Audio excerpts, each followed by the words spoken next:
with Forza, we want to appeal to a wide range of customers, and people play the game for a lot of different reasons. Real-world tracks are compelling because people want to go out and drive the tracks that they see on TV, and famous race car drivers have driven from all around the world these exotic locations.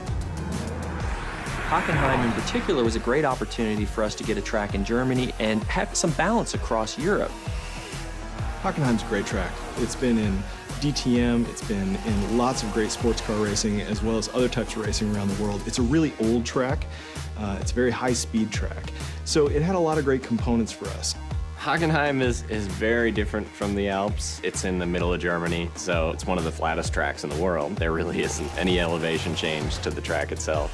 So it's just a very different experience. It's completely surrounded by trees, almost that sort of Black Forest feel, so that's something that we try to keep in mind as well. Last year, Turnton Studios traveled to Germany to capture the track to bring it to life in Forza Motorsport 4. First thing we wanted to do was drive around the track and get multiple perspectives of video for reference, and that really helps us get a good feeling for the track and help the other artists that weren't fortunate enough to come on the trip, people to get a real perspective of how things correlate to one another.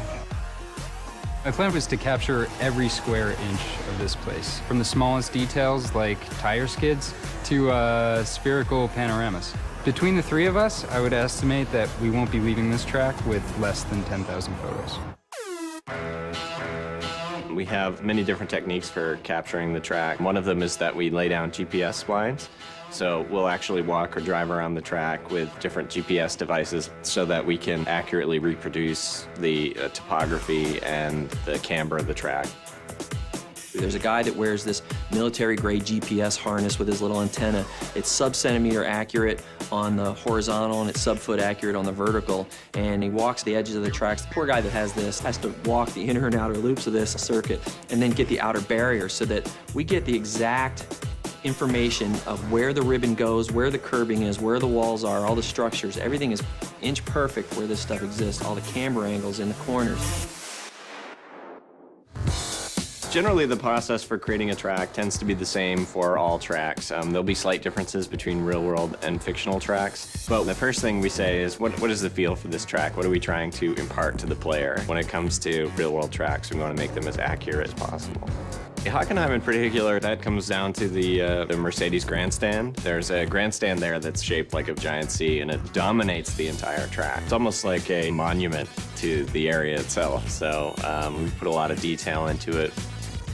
When you do look at it, it just has this sense of presence. When we feel this is really solid, we move on to the next stage, which is your refine phase, and we start doing our textures.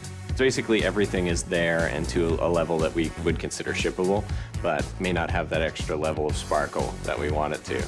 And then we take it into the polish phase, which is where all the love comes in. We get in and we model all the little details, where we try and say, okay, at this point, we know a lot of people are going to hit this corner, so we're actually going to scuff this corner up a little bit so that it's got a little bit of that character to it. For the ultimate test, we'll bring in pro race drivers, guys like Gunnar Jeanette, who've actually raced on a lot of these tracks, to give us his feedback. Because it can be inch perfect, but he can be like, you know, I use this brake marker, this rubber strip, right before the curbing on this, and then I turn, and this seems like it's happening just a little bit late, or this bump isn't quite bad enough. This upsets my car when I go in over here. So we go in there and we make sure we get all those little subtleties right as well. So when you're racing a track like Hockenheim in the game, it's going to feel and look just like it does in the real world to real drivers. We've measured, we've filmed, and we've photographed. It's time to take all of that source material and bring it to life. Here it is in all its glory in Forza Motorsport 4, it's Hockenheim.